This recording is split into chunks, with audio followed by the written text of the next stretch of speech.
Good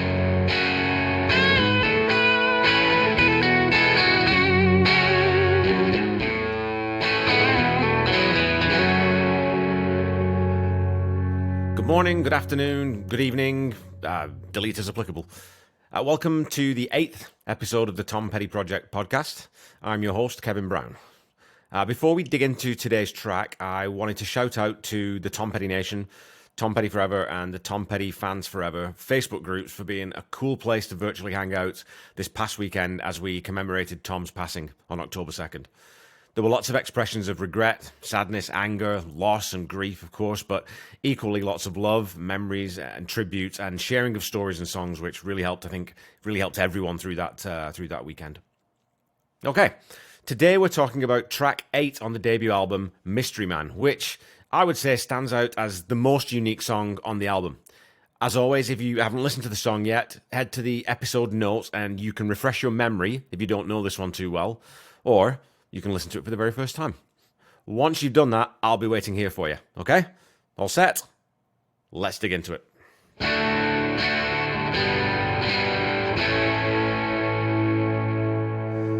Mystery Man is the shortest song on side 2 of the album, clocking in at 3 minutes 3 seconds, and is one of the 4 songs to feature Jeff Girard on guitar. The song was released as the B-side of the South African release of Anything That's Rock and Roll, which was released on 27th of February 1978. The song was recorded live off the floor and then overdubbed in one night at the A&M Music Studio located in the old Charlie Chaplin studio just south of the junction of La Brea Drive and Sunset Boulevard in Hollywood. The building is now the Jim Henson Company lot, with the big Kermit the Frog statue over the gate. But at the time, it was the headquarters of A&M Records. In conversations with Tom Petty, Tom tells Paul Zolo, it was kind of an interesting place. You could stroll around, there were a lot of studios in that complex, and you could stick your head in the door and just hear all kinds of artists.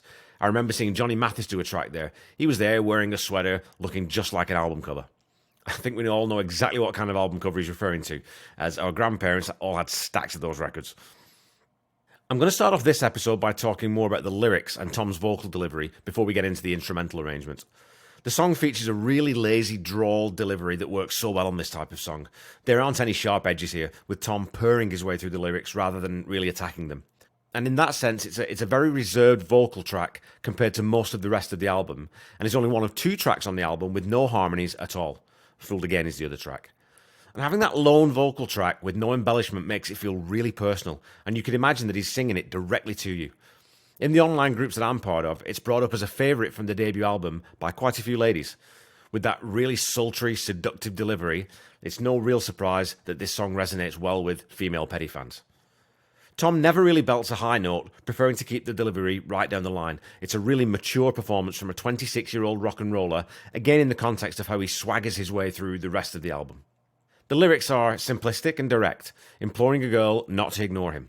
Don't hide from me, baby, and incognito, baby, you're so crude, during the first verse, set up that element of pursuit.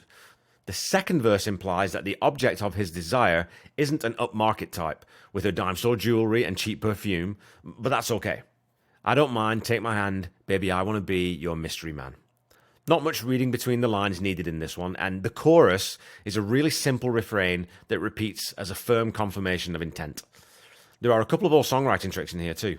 Changing the word baby to honey in the last line of the first and second verses, and then repeating the first verse as the last. Again though, with a song like this, the lyrics don't have to be dense or clever or complex, because it's more about the picture that they paint when they're drawled over the top of that music in the way that they are. Again, that word seductive is the one that springs instantly to mind. The archetypal protagonist is alluring and sexy because of the mystery surrounding him. This appears time and time again in rock and roll songs. I absolutely love the guitars on this track, and I think they're probably, well, to say the best, they're definitely my favourite on the album. Again, there's a great maturity in the way this one's played, pulling back to keep the sultry laconic vibe going, but adding in lots of colour and depth where needed. We have quite a few guitar tracks on this one too, with Mike, Tom, and Jeff Girard again guesting, filling out the sound. We have 2 rhythm tracks opening up with an acoustic track, I presume Tom, panned hard right, and an electric rhythm track, panned hard left. The lead is panned right again and features a nice tremolo-heavy, clean tone. And once Mike slides into those choruses, you really get an almost Hawaiian feel to the whole thing before he backs that off again until the solo. and another killer solo it is too, as it's actually doubled, playing off itself. You have a fairly muddy, muted slide in the left channel playing in those lower registers, then a bright, shining, trebly lead in the right channel shimmering above that rhythm. Benmont's organ is mixed really, really low on this one, but it's got a cool, swelling organ pattern matching the electric rhythm guitar pretty closely. I would actually like to have heard this part more clearly, and this would be it would be a slight criticism of the production on this one song. In the live versions, it fills out the sound more, and I think leaving it so low in the mix, to the point that you can barely hear it at times, was maybe the wrong thing to do. But who am I to second-guess professional producers anyway? The rhythm section on this track is also one of my favourites on the album. Even though it's played with a delicate touch by Stan, the drums sound quite beefy. I don't know if that's just the reverb in the room being very good, in that different room at A&M Studios, or whether they were mixed slightly differently, but they sound fantastic. There's some really good understated work on this from Stan, and he adds some nice subtle syncopation in a couple of spots, and some beautifully played, very simple fills. Coming back out of the solo into that last verse chorus, we get some additional percussion too, and it gives it a little bit more swing. Stan starts to hit the drums a little harder too in the lead out, and playing more on the cymbals to build that energy into the ending. It's one of the coolest drum tracks on the record for me, definitely. Complementing that drum track, we have another rock-solid bass line from Ron Blair. Like Benmont's organ, the bass is mixed quite low in this one, which could have resulted from not having a clean take if it was recorded live off the floor, and having to live with what they had, perhaps. It's a really nice, lazy, mellow bass line that moves around over that kick pattern and accentuates what the guitars are doing very nicely. Too much or too little from Ron in this one could have seen the guitars and drums not mesh as well as they do, with the bass gluing things together as it does.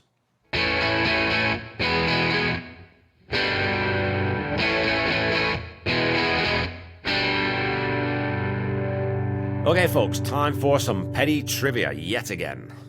Last week I asked you which two Tom Petty songs share the following two lines in common. I remember feeling this way, you can lose it without knowing. The first song, which most of you I assume would have got right away, was the brilliantly atmospheric Don't Fade on Me from the Wildflowers album. The second was You Get Me High from the Heartbreakers' first US #1 album, 2014's excellent Hypnotic Eye.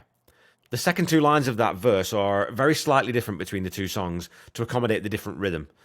Tom isn't the first artist, of course, to repeat lines in different songs. Sting uses It's a Big Enough Umbrella, but it's always me that ends up getting wet in at least two, and I think maybe three songs.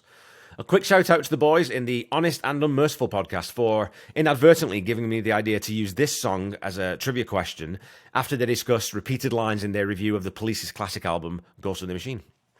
Your question for today is this. Which Tom Petty and the Heartbreakers album achieved the highest position on the UK album charts? Alrighty, back to the song. I noticed something unique about this song too at the end, and I had to go back and check that I was right by listening to the other 9 tracks on the album. This track is the only song on the album with an actual ending rather than a fade out. My guess is that some of this might be down to Denny Cordell editing judiciously most of the songs for time, rather than any conscious decision to have the fade out be the standard way to end the tracks. Overall, Mystery Man has a very laid-back, southern, swampy vibe to it. Though the band are, southern boys, Tom rarely leaned very heavily on his southern roots in the band's early days, as probably an attempt to avoid being pigeonholed as a southern artist as he was developing the Heartbreakers sound. This one, though, does feel like a CCR or an Allman Brothers jam with some Hawaiian-tinged influences in that slide guitar. It's a very simple chord progression in E with a nice little lead arpeggio. Root and fifth in the verse with a fourth added into the chorus. I can't remember who said it, but I was listening to an interview with some or other famous musician who reckoned that Tom Petty was the greatest 3-chord songwriter of all time. And I think this song makes a strong argument in favour of this assertion.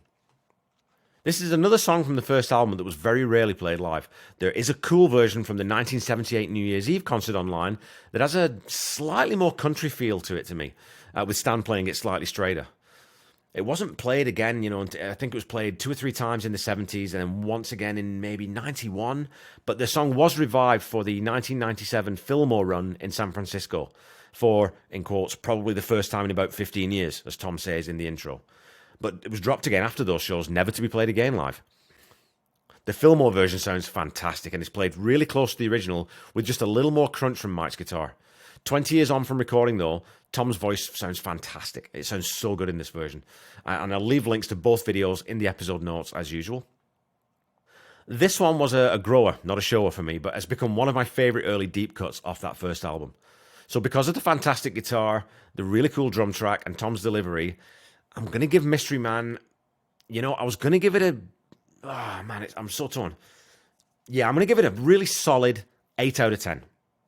I'm not quite going to give it 9 because I think that the 9s and the 10s on the album do stand just slightly above it, but an 8 out of 10 for sure.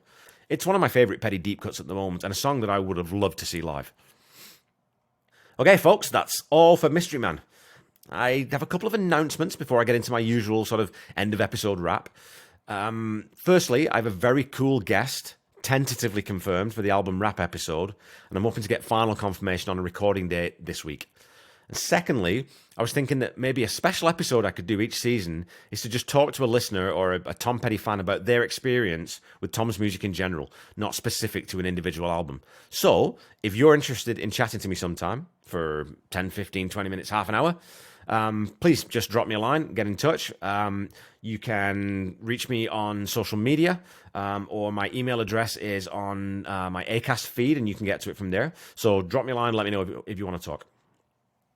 Lastly, I had a question from a listener. Paul Roberts asked me if I'm going to be reviewing Dog on the Run, which was taken from the Live Leg EP, but was never actually recorded. Live Leg was released between the debut album and You're Gonna Get It, and my original intention was to cover all the non-studio album songs once I've been through all the albums. But since Paul was keen for me to cover that episode, I'm going to throw it in as a special bonus episode after the album wrap. So look out for that one, and thank you so much for asking, Paul. Don't forget to follow me on Facebook, Instagram, and Twitter at The Tom Petty Project, or on Twitter at Tom Petty Project. And please leave a review or a rating if you haven't so far. If you're enjoying the podcast, give it a share on your social media, tell your friends, and help me spread the word. Until we meet again next week, keep listening to and sharing Tom's music. Try to be kind. Try to say I love you to someone at least once a day. Stay safe and healthy, and I'll be back with you next week to talk about track 9 on the debut album, Luna. Bye-bye.